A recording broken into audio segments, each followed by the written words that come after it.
नाम study centre 72 में आप सभी का स्वागत है। आज बताने के लिए जा रहे हैं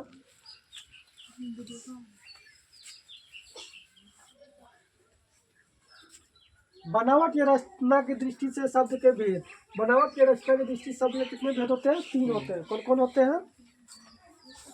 रूढ़ होते हैं, यौगिक होते हैं और योगरूढ़ होते हैं। कितना होते हैं? 3। देखो, रूढ़ किसे कहते हैं? जिस शब्द को खंड किए जाने को कोई अर्थ न निकले उसे हम क्या बोलते हैं? रूढ़ बोलते हैं। इतनी तो बात याद करना। बोलो, जिन शब्दों का खंड किए जाने पर कोई अर्थ न निकले उसे रूढ़ कहते हैं। जैसे ना जोड़ अक्ष से बना है, जिनका कोई अर्थ नहीं निकलता है। यौगिक किसे कहते हैं? ऐसे शब्द, बोलो, ऐसे शब्द जो दूसरों शब्दों के मेल से बना हो, जिनके सभी खंड सार्थक हो, यौगिक कहलाता है। जैसे घुड़सवार 2 शब्द के मेल से बना है ना, सवार। विद्यासागर 2 शब्द से बना है, विद्या जोड़ सागर। हिमालय हिम जोड़ आलय से बना है हिमालय आदि।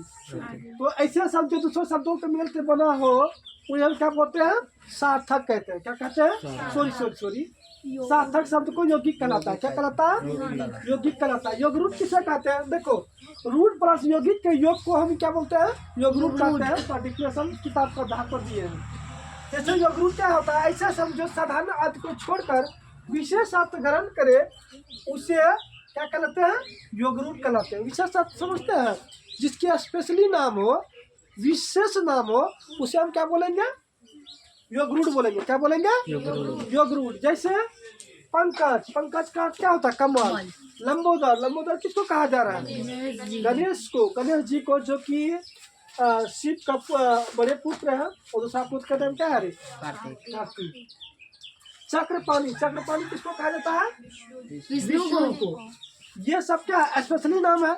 स्पेशली नाम है ना, जैसे पंकज, लंबोदर, चक्रपाणी, ये सब क्या है? स्पेशली नाम है। इसीलिए हम इसको क्या बोलेंगे? योगरूढ़ बोलेंगे। अच्छा, फिर तीसरा पॉइंट में है रूपांतर की दृष्टि से शब्द के भेद।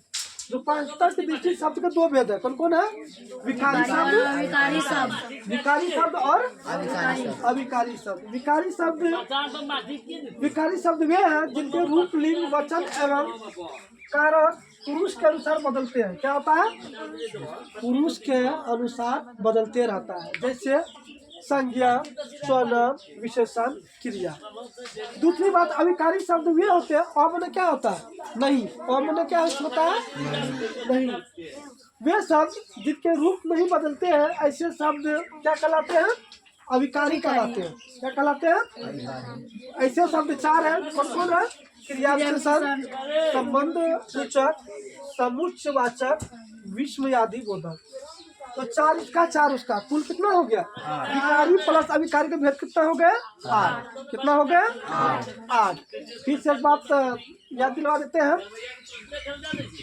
कौन सा चैप्टर था यार? शब्द विचार में क्या होता है? शब्द किसे कहते हैं? वर्णों या ध्वनियों के साथ को शब्द कहते हैं। और शब्द कितने तरह के होते हैं? 3 तरह के होते हैं। और 3 तरह में पहला क्या होता है? रूपांतर की उत्पत्ति की दृष्टि। दूसरा क्या होता है? बनावट या रचना की दृष्टि। तीसरा क्या होता है? बनावट की दृष्टि से शब्द कितने भेद हैं? 3। और रूपांतर की दृष्टि से 2। और इससे पहले जो बताया था उत्पत्ति की दृष्टि से, यानी 4, 3, 2। अब कुल देगा बनावट की दृष्टि से शब्द कितने भेद होते हैं? 3। और रूपांतर की दृष्टि से 2। रूपांतर की दृष्टि से विकारी और अविकारी शब्द के कितने भेद होते हैं? 8। कितने होते हैं? 8। याद रहेगा सबको? Yes sir. Thank you.